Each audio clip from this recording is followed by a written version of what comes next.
Assalamualaikum warahmatullahi wabarakatuh. Apa kabar para sahabat semua? Semoga hari ini hati kita selalu diberi ketenangan, rezeki yang cukup, dan kekuatan untuk menghadapi setiap ujian hidup.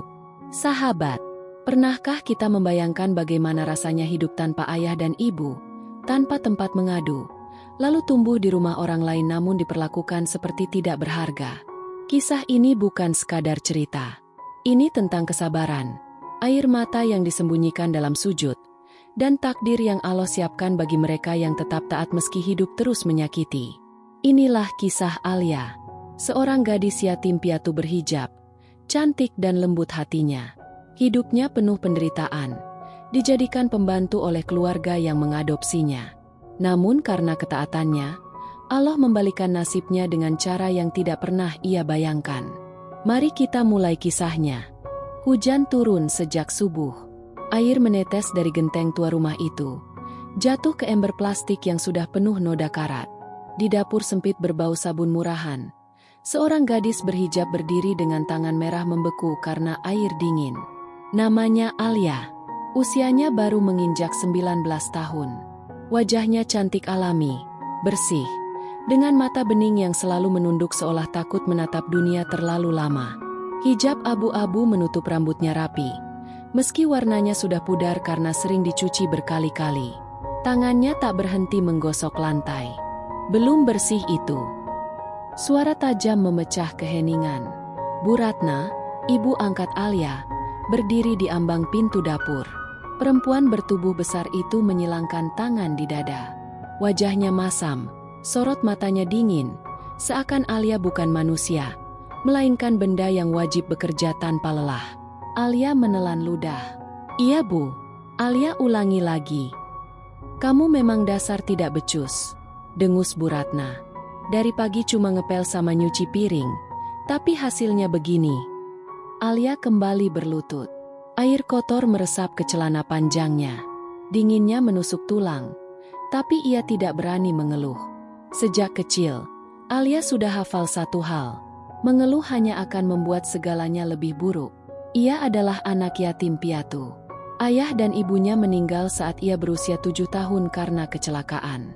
Tak ada saudara yang mau menampungnya. Hingga suatu hari, pasangan sederhana, Pak Hasan dan Bu Ratna, datang ke panti asuhan dan membawanya pulang. Waktu itu Alia sempat berharap. Ia mengira akhirnya punya rumah. Namun kenyataan berkata lain. "Setelah ini masak. Jangan sampai ayahmu pulang, dapur masih berantakan," kata Bu Ratna tajam. "Ingat, kamu itu cuma numpang hidup di sini." Kata-kata itu menusuk lebih sakit dari cubitan. "Iya, Bu." Bu Ratna berbalik pergi tanpa menoleh lagi. Alia menatap lantai basah di depannya. Air matanya jatuh, bercampur dengan air sabun. Ia cepat-cepat menyekanya, takut ada yang melihat. "Ya Allah," bisiknya pelan. "Kalau memang ini ujian, kuatkan Alia." Setiap hari, hidup Alia berjalan seperti ini. Bangun sebelum subuh, membersihkan rumah, mencuci pakaian seluruh keluarga, memasak, menyetrika, menyapu halaman, lalu kembali ke dapur. Ia tidak sekolah. Bu Ratna berkata sekolah hanya buang-buang uang. "Kamu perempuan, tugasmu di rumah," katanya dulu. Pak Hasan, ayah angkatnya, sebenarnya tidak sekejam itu. Tapi ia lemah. Setiap kali Alia diperlakukan kasar, ia hanya diam. "Alia, sabar ya," katanya suatu malam dengan suara lirih. "Ibumu cuma capek." Alia hanya tersenyum. "Saya tidak apa-apa, Pak." Padahal hatinya remuk. Malam itu, setelah semua pekerjaan selesai, Alia duduk di kamar kecil tanpa jendela. Lampu bohlam redup bergantung di langit-langit. Di sudut kamar, sajadah lusuh terbentang. Ia berdiri, mengambil wudhu dengan air dingin. Di atas sajadah itulah Alia menemukan kekuatannya. Dalam sujud panjang, ia menangis tanpa suara. Alia tidak minta kaya. Alia cuma ingin hidup tenang. Hari demi hari berlalu, hingga suatu siang, Bu Ratna memerintahkannya keluar rumah. "Kamu ke pasar, beli ini, Katanya sambil melemparkan selembar kertas dan uang pas-pasan. Kalau kurang, tanggung sendiri. Alia mengangguk. Ia berjalan kaki menyusuri jalan besar. Matahari terik, aspal memantulkan panas. Hijabnya basah oleh keringat. Tapi ia tetap melangkah. Di trotoar dekat persimpangan besar, Alia melihat kerumunan orang. "Pak, Pak, bangun Pak." Suara panik terdengar. Alia mendekat. Di tengah kerumunan, seorang pria paruh baya tergeletak di tanah. Wajahnya pucat, napasnya tersengal. Pakaiannya rapi, jas mahal, jam tangan berkilau di pergelangan. "Dia kena apa?" tanya Alia panik. "Kayaknya serangan jantung," jawab seseorang. Tanpa berpikir panjang, Alia berlutut di samping pria itu. "Pak, Pak, dengar saya." Suaranya bergetar. Pria itu mencengkeram dada. Napasnya semakin berat. Alia teringat sesuatu. Ia pernah belajar pertolongan pertama dari relawan panti asuhan dulu. "Pak, tarik napas pelan-pelan. Ikuti saya." Ia menopang kepala pria itu, melonggarkan dasinya, menepuk lembut pipinya agar tetap sadar. "Tolong panggil ambulans," teriak Alia ke kerumunan. Tangannya gemetar, tapi ia tidak berhenti berbicara pada pria itu. "Pak, jangan tidur. Pak harus bertahan." Beberapa menit terasa seperti seumur hidup. Akhirnya ambulans datang. Pria itu segera dibawa masuk. Sebelum pintu tertutup, tangan pria itu meraih pergelangan Alia. Matanya terbuka sedikit. "Terima kasih." Alia hanya mengangguk. Air matanya jatuh. Ia tidak tahu bahwa pria yang hampir kehilangan nyawa itu adalah Pak Dharma, CEO perusahaan besar yang namanya dikenal di seluruh negeri. Dan ia sama sekali tidak tahu bahwa pertemuan hari itu akan mengubah seluruh takdir hidupnya. Alia masih berdiri di pinggir jalan ketika ambulans itu pergi menjauh. Sirenenya semakin kecil hingga akhirnya menghilang di tikungan. Tangannya masih gemetar. Dadanya naik turun menahan napas yang belum sepenuhnya kembali normal. Orang-orang di sekitarnya satu persatu bubar, kembali pada urusan masing-masing, seolah peristiwa tadi hanyalah kejadian biasa. Padahal bagi Alia, jantungnya masih berdegup keras. "Ya Allah," bisiknya. "Semoga bapak itu selamat." Ia menunduk, baru menyadari kantong plastik belanjaannya masih kosong. Uang di genggaman tangannya terasa hangat oleh keringat. "Astagfirullah, pasar." Alia bergegas melangkah. Rasa takut mulai merayap di dadanya. Ia tahu apa yang akan terjadi jika pulang terlambat. Di rumah, Bu Ratna sedang duduk di ruang tamu ketika pintu terbuka. "Kamu dari mana saja?" bentaknya sebelum Alia sempat bicara. Alia terkejut. "Maaf Bu, tadi di jalan ada orang pingsan." Alia menolong. "Alasan?" potong Bu Ratna tajam. "Dasar anak tidak tahu diri. Disuruh belanja malah keluyuran." "Alia tidak keluyuran, Bu. Orang itu hampir meninggal." Bu Ratna berdiri, matanya melotot. "Kamu berani membantah?" Alia langsung menunduk. "Maaf, Bu." Bu Ratna merampas kantong plastik kosong dari tangan Alia. "Uangnya mana?"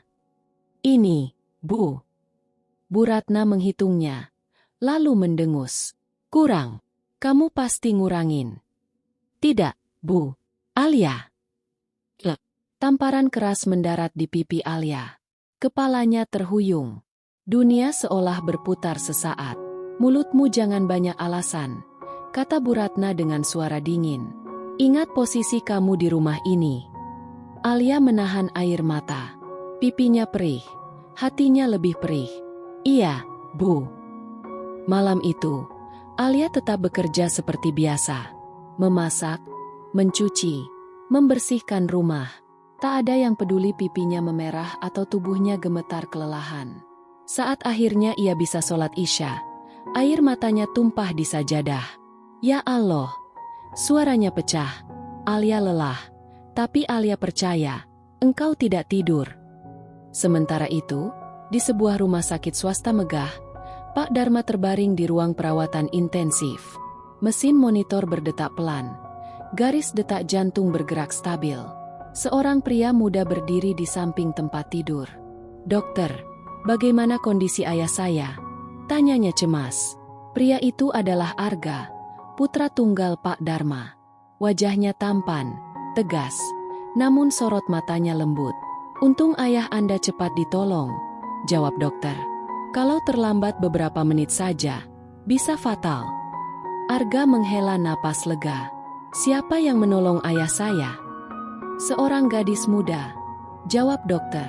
"Dia yang pertama memberi pertolongan dan meminta ambulans." Arga terdiam.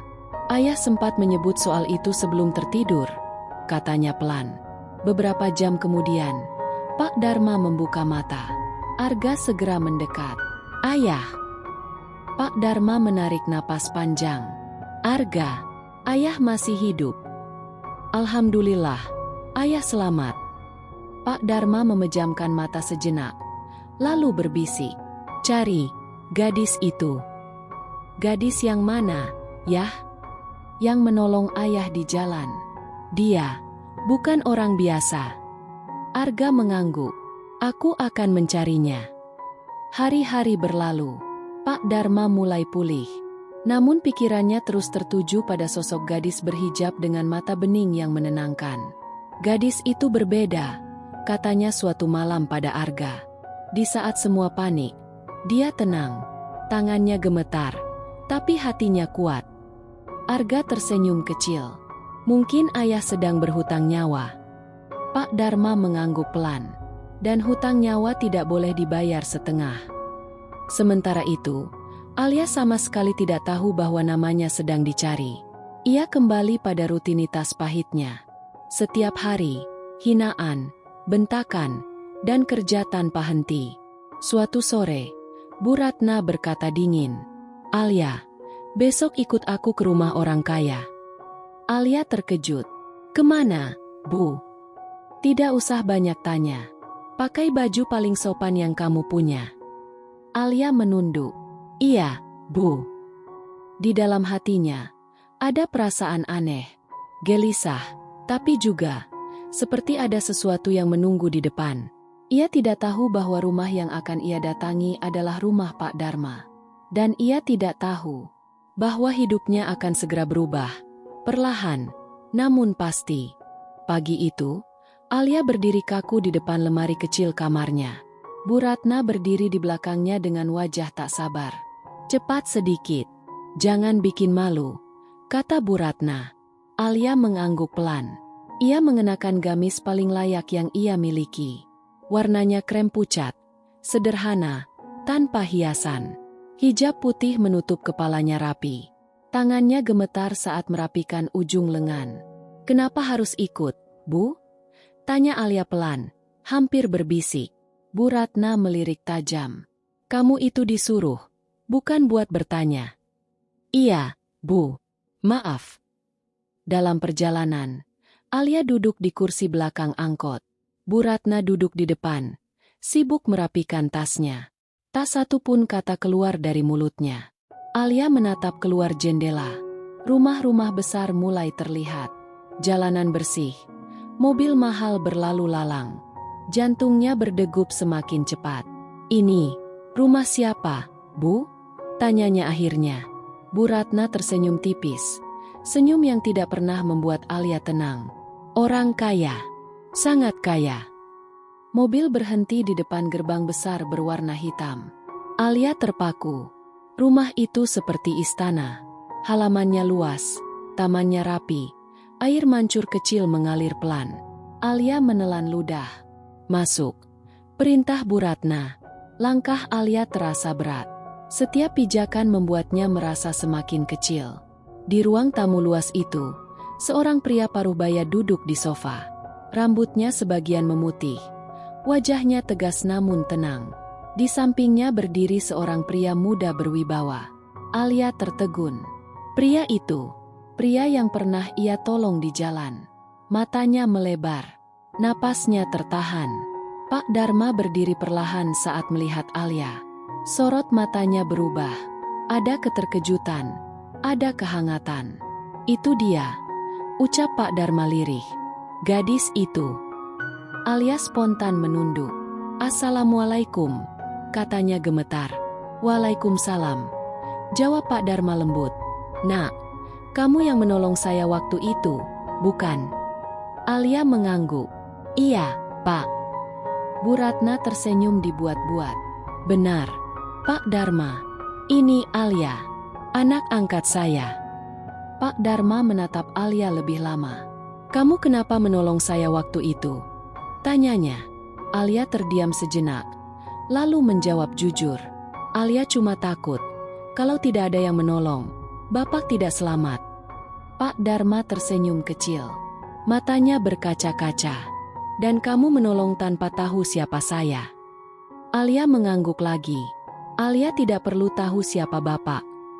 Arga, putra Pak Darma, memperhatikan Alia dalam diam. Ada sesuatu di wajah gadis itu yang membuat dadanya terasa asing. Bukan kecantikan, tapi ketulusan. Pak Darma menarik napas panjang. "Bu Ratna," katanya kemudian, "saya ingin bicara soal Alia."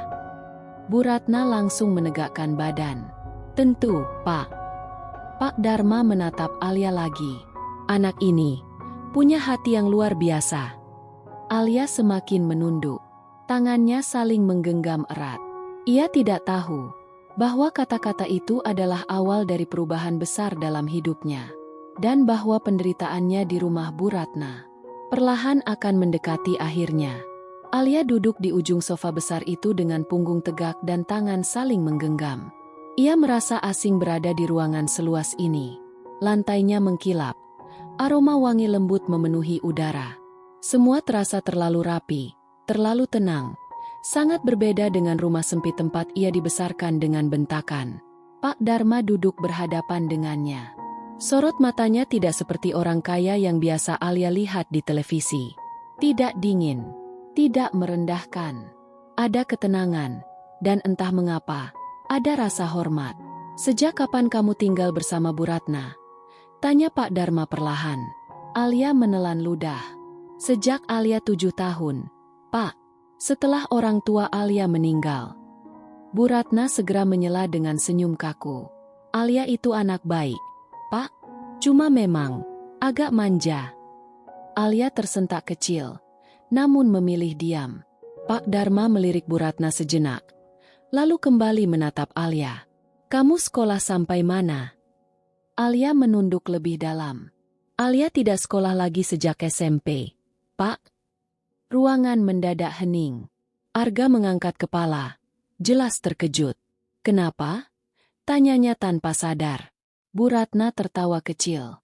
"Ah, anak perempuan sekolah tinggi-tinggi buat apa? Lagi pula Alia kan membantu di rumah." Pak Darma menarik napas panjang. Tangannya mengepal pelan di atas lutut. "Kamu membantu, atau kamu yang mengurus semuanya?" tanyanya tajam, tapi tetap terkontrol. Alia ragu menjawab. Ia melirik Bu Ratna. Tatapan perempuan itu tajam, memberi peringatan tanpa suara. Alia memilih jujur, meski suaranya bergetar. "Alia mengerjakan semua pekerjaan rumah, Pak." Hening kembali menyelimuti ruangan. Pak Darma berdiri perlahan. Ia berjalan mendekati jendela besar, menatap taman di luar. Beberapa detik berlalu sebelum ia berbicara lagi. "Nak Alia," katanya pelan, "tahukah kamu bahwa hari itu saya hampir meninggal?"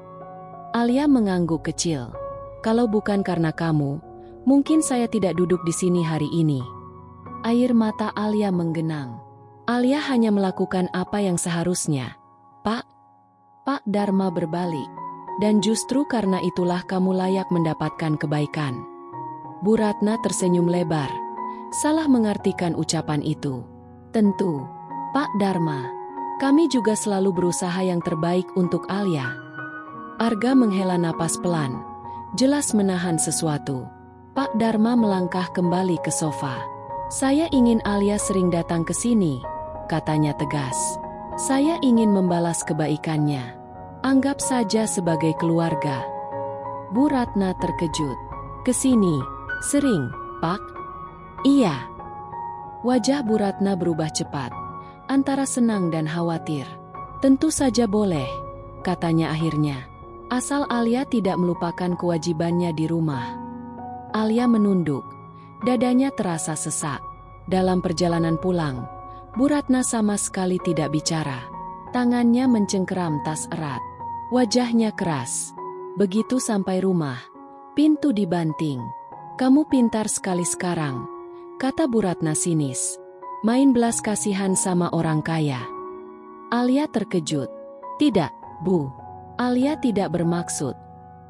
"Diam," bentak Bu Ratna. "Jangan sok suci di depan orang lain." Alia gemetar. Alia cuma menjawab pertanyaan, "Bu." Tamparan itu lebih keras dari sebelumnya. Alia terjatuh ke lantai. Kepalanya terbentur ringan, membuat pandangannya berkunang. "Kamu mau mempermalukan ibu angkatmu?" teriak Bu Ratna. "Mau bilang kalau aku jahat?" Alia menangis tertahan. "Tidak, Bu. Demi Allah, Alia tidak pernah." "Mulai sekarang," potong Bu Ratna dingin. "Kamu jangan harap hidup enak. Semua pekerjaan rumah, kamu kerjakan 2 kali lipat." Alia bangkit perlahan. Pipinya panas, hatinya perih. "Iya, Bu." Malam itu, Alia bekerja hingga larut.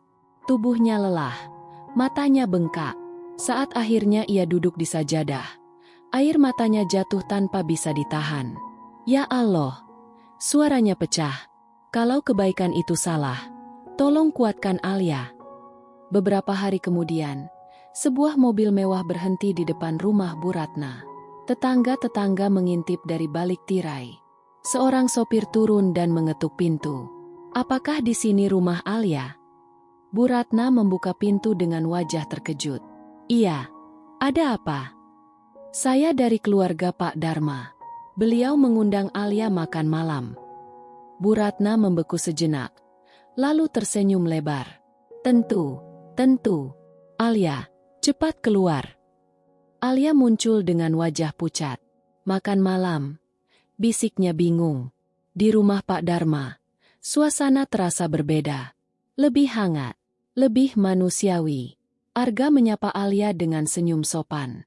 "Terima kasih sudah datang." Alia mengangguk pelan. Saat makan malam, Pak Dharma memperhatikan Alia dengan seksama. Cara Alia menunduk, cara ia meminta izin sebelum berbicara, bahkan cara ia memegang sendok. "Nah Alia," kata Pak Dharma setelah makan, "kalau suatu hari kamu diberi pilihan untuk hidup lebih baik, apa yang akan kamu lakukan?" Alia terdiam lama. Alia ingin hidup tenang, "Pak," jawabnya jujur, tanpa takut dimarahi, tanpa takut berbuat salah. Kata-kata itu menusuk dada Pak Dharma. Arga menunduk, rahangnya mengeras. Malam itu, setelah Alia pulang, Pak Dharma memanggil Arga. "Arga," katanya tegas, "ayah sudah mengambil keputusan." Arga menatap ayahnya. "Apapun itu, Ayah." Pak Dharma menarik napas dalam.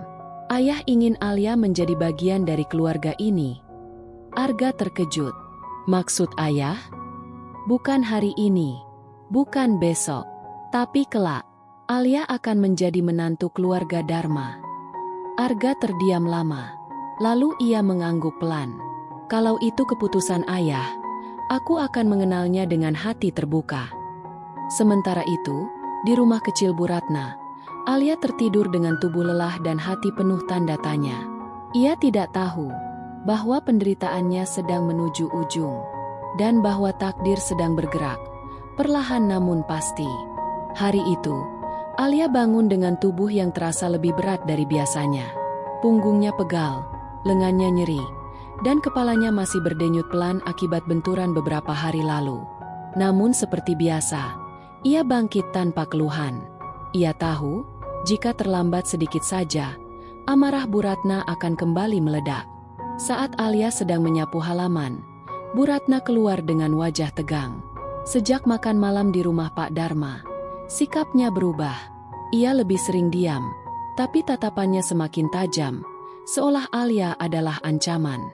"Kamu," kata Bu Ratna dingin, "hari ini jangan kemana-mana. Banyak kerjaan." "Iya, Bu." Namun belum lama Alia menyapu, suara klakson mobil terdengar di depan rumah. Sebuah mobil hitam mengilap berhenti tepat di depan pagar kecil rumah itu. Beberapa tetangga langsung mengintip. Alia terpaku. Bu Ratna berjalan cepat ke depan. Wajahnya pucat. Seorang pria berpakaian rapi turun dari mobil, diikuti oleh Arga. "Selamat pagi," sapa Arga sopan. Bu Ratna terkejut setengah mati. Mas Arga." Suaranya bergetar. Arga mengangguk. "Saya datang menjemput Alia." Alia membeku di tempat. Menjemput?" ulang Bu Ratna. "Iya," jawab Arga tenang. "Ayah saya meminta Alia tinggal sementara di rumah kami." Bu Ratna tertawa kecil, berusaha terlihat santai. "Tinggal?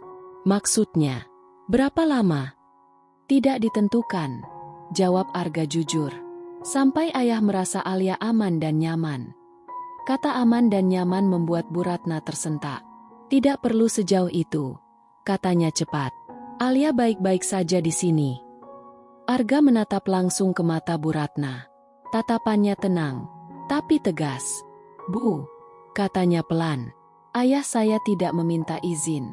Ayah memberi keputusan." Bu Ratna terdiam. Alia masih berdiri kaku. Jantungnya berdetak tidak karuan. "Mas Arga," bisiknya ragu. "Alia, harus pamit dulu." Arga tersenyum lembut. "Tentu, silakan." Alia menghampiri Bu Ratna dengan langkah kecil. "Bu, Alia pamit," katanya lirih. Bu Ratna menatap Alia lama.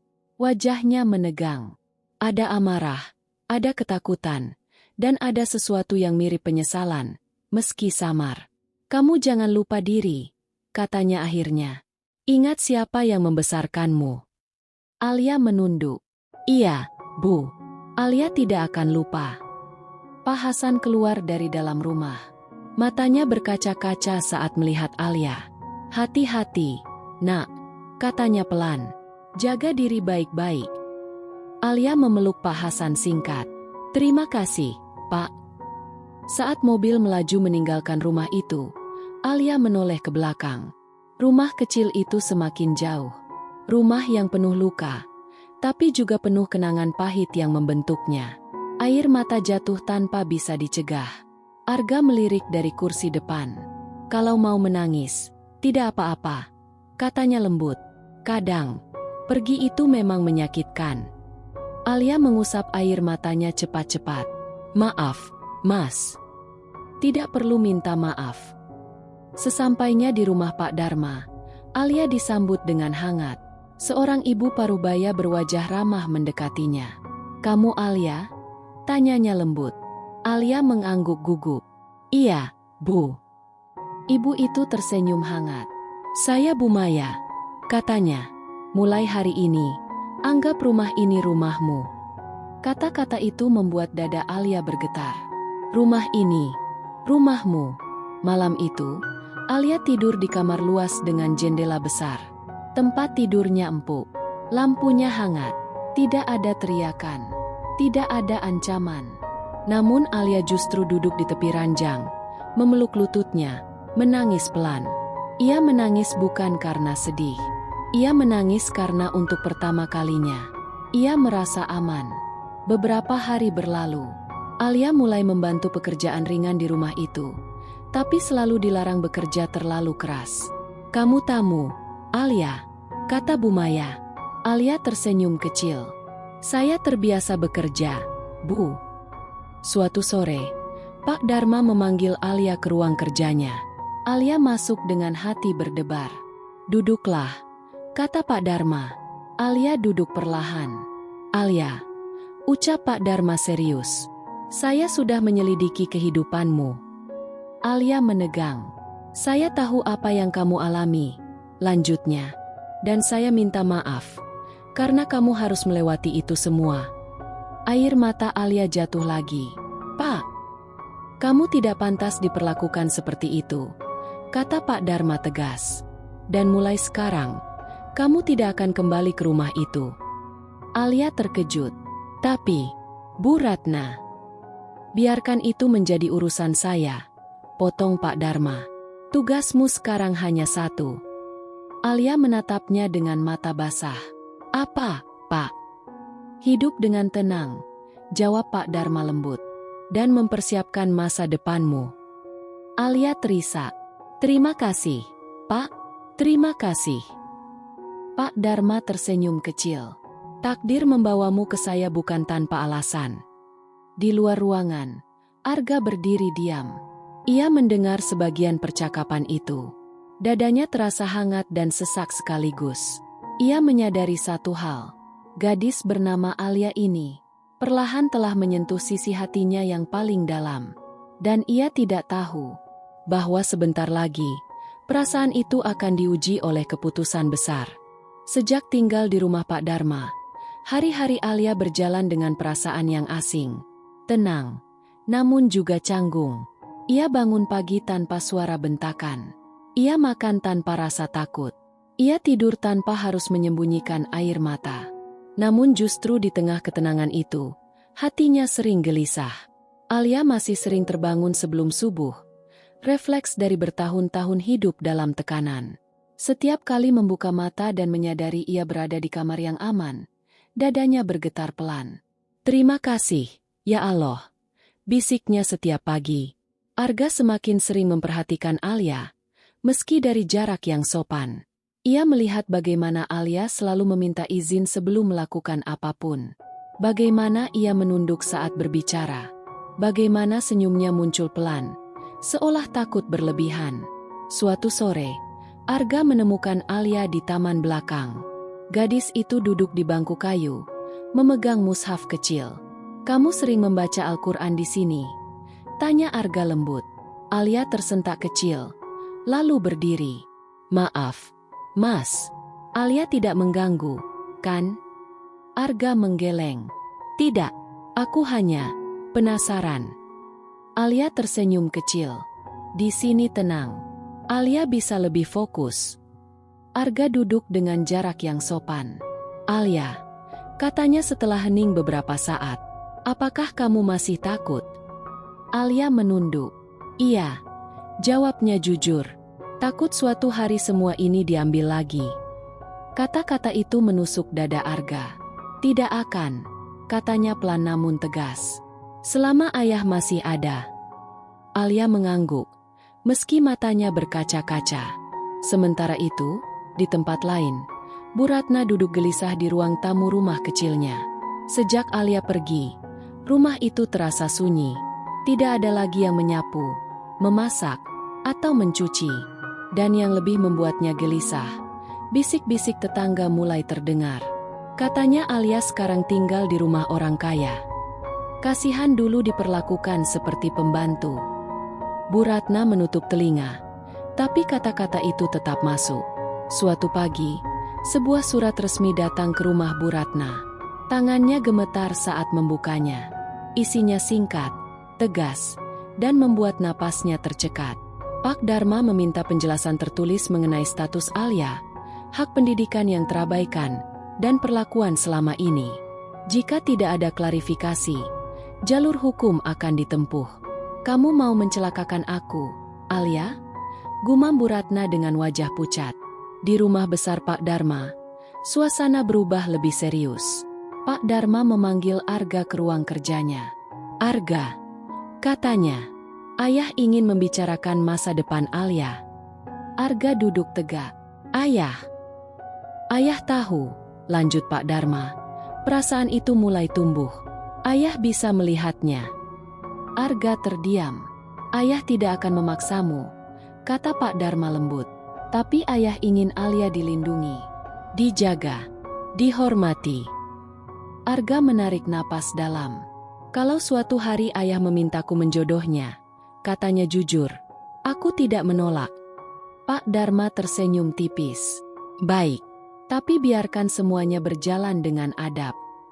Hari itu, Pak Dharma memanggil Alia. Gadis itu masuk dengan langkah ragu.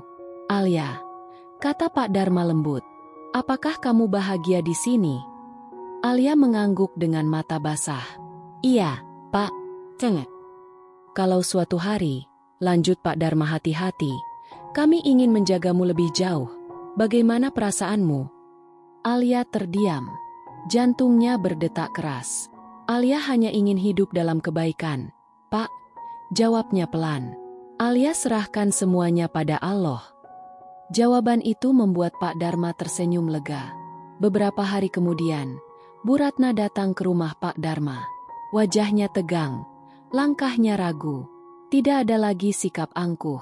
Ia duduk di hadapan Pak Dharma dengan tangan gemetar. Saya minta maaf, katanya tertunduk.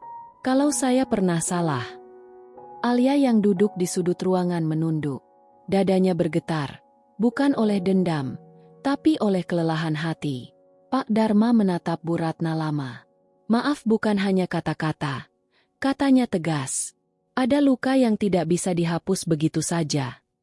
Bu Ratna meneteskan air mata. Saya menyesal. Alia mengangkat kepala perlahan.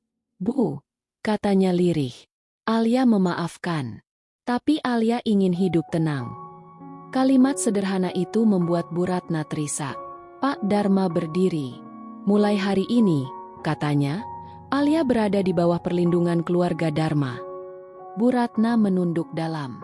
Di malam yang tenang, Arga berdiri di balkon, menatap langit. Alia berdiri beberapa langkah di belakang. Mas Arga, katanya pelan. Terima kasih, karena selalu menjaga jarak dan adab. Arga menoleh. Itu bukan jarak, katanya lembut. Itu bentuk hormat. Alia tersenyum kecil. Dan untuk pertama kalinya, senyum itu tidak disertai rasa takut.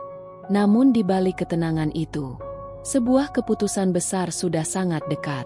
Keputusan yang akan mengikat takdir Alia dengan keluarga Dharma selamanya. Pagi itu, rumah besar keluarga Dharma dipenuhi suasana yang berbeda. Tidak ada musik keras, tidak ada kemewahan berlebihan. Semuanya berjalan dengan tenang, tertib, dan penuh adab. Alia duduk di kamar dengan hijab putih bersih menutupi kepalanya. Tangannya gemetar saat memegang tasbih kecil. Di cermin, ia melihat pantulan wajahnya sendiri. Wajah yang dulu sering basah oleh air mata. Kini tampak tenang, meski matanya masih menyimpan jejak luka. Bu Maya duduk di sampingnya. Deg-degan? Tanyanya lembut. Alia mengangguk kecil. Iya, Bu. Bu Maya tersenyum, menggenggam tangan Alia. Tenang. Hari ini bukan tentang kemewahan. Ini tentang niat baik.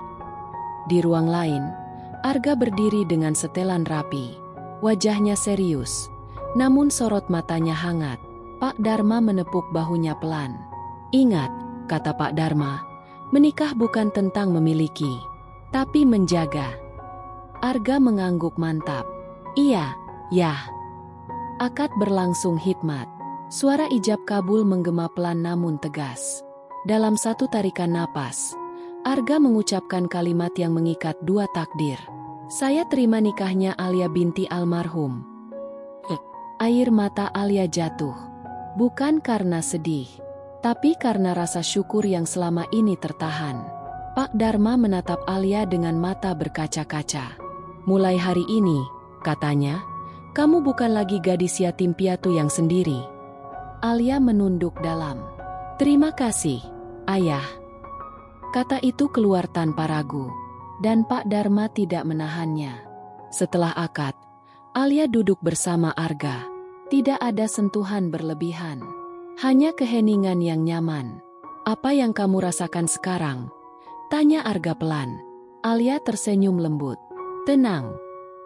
Beberapa hari kemudian, Alia kembali ke rumah kecil masa lalunya. Bukan sebagai pembantu, bukan sebagai gadis terhina, tapi sebagai menantu keluarga Dharma. Bu Ratna membuka pintu dengan wajah tertunduk. Alia. Suaranya bergetar. Alia melangkah masuk dengan tenang. Alia datang untuk berpamitan. Katanya lembut. Dan untuk mengucapkan terima kasih. Bu Ratna menangis. Saya salah.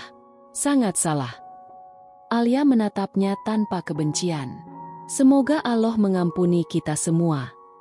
Alia pergi tanpa menoleh. Tidak ada dendam. Tidak ada amarah. Hanya kelegaan. Kini, Alia hidup sebagai istri Arga. Ia tidak lupa masa lalunya. Ia tetap sederhana, tetap lembut, tetap taat. Dan setiap malam, dalam sujud panjangnya, Alia selalu berdoa, "Ya Allah, terima kasih karena tidak membiarkanku sendirian." Kisah Alia bukan tentang kekayaan, bukan tentang menjadi menantu orang besar. Ini tentang kesabaran yang tidak pernah sia-sia, tentang doa yang tidak pernah terbuang, dan tentang takdir yang datang tepat pada waktunya. Sahabat yang baik hati, terima kasih telah meluangkan waktu dan hati untuk menemani kisah ini sampai ke akhir. Terima kasih karena telah mendengarkan dengan sabar, merasakan setiap luka, dan ikut berdoa dalam diam untuk setiap tokoh yang mungkin terasa begitu dekat dengan kehidupan kita sendiri. Semoga kisah ini bukan hanya menjadi hiburan, tetapi juga pengingat bahwa kesabaran tidak pernah sia-sia, dan doa yang dipanjatkan dengan tulus selalu menemukan jalannya sendiri. Jika sahabat merasa cerita ini menyentuh hati, dukunglah channel ini dengan cara sederhana. Cukup dengan menyukai, membagikan, dan meninggalkan jejak kecil berupa komentar hangat. Dukungan sahabat adalah napas bagi channel ini, agar dapat terus menghadirkan kisah-kisah yang penuh makna, harapan, dan pelajaran hidup. Semoga setiap langkah sahabat selalu dilindungi, dipermudah urusannya, dan diberi ketenangan dalam hati. Sampai bertemu di kisah berikutnya. Wassalamualaikum warahmatullahi wabarakatuh.